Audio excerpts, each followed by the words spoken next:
Hello everyone and welcome to the channel. In today's video, I'm going to show you how to remove the page number from the first page of your Microsoft Word document. This is especially useful if you have a cover page that you would like to keep free for any numbering. Let's jump right in.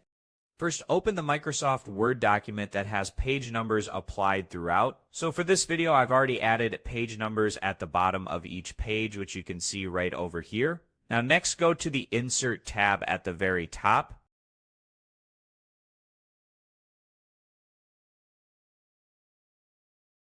Then right over here in this section, click Header, or depending on where you have your number, whichever contains your page number.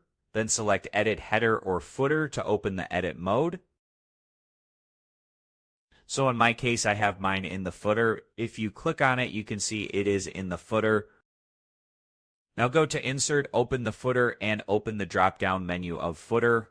Now in the Header and Footer Tool Design tab, click on this drop-down menu for Footer, and over here you will have an option called Edit Header or Footer. So choose that now in the Header and Footer Tool Design tab.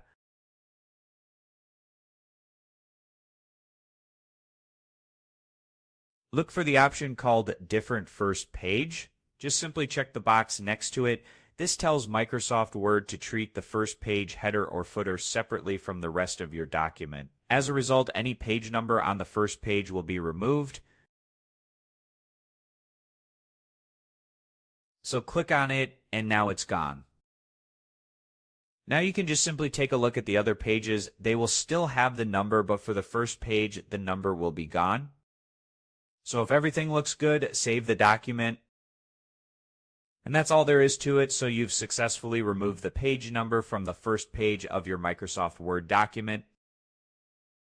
I hope you find this video helpful. If you did, please give this video a thumbs up, share it with your friends, and subscribe to the channel for more tutorials.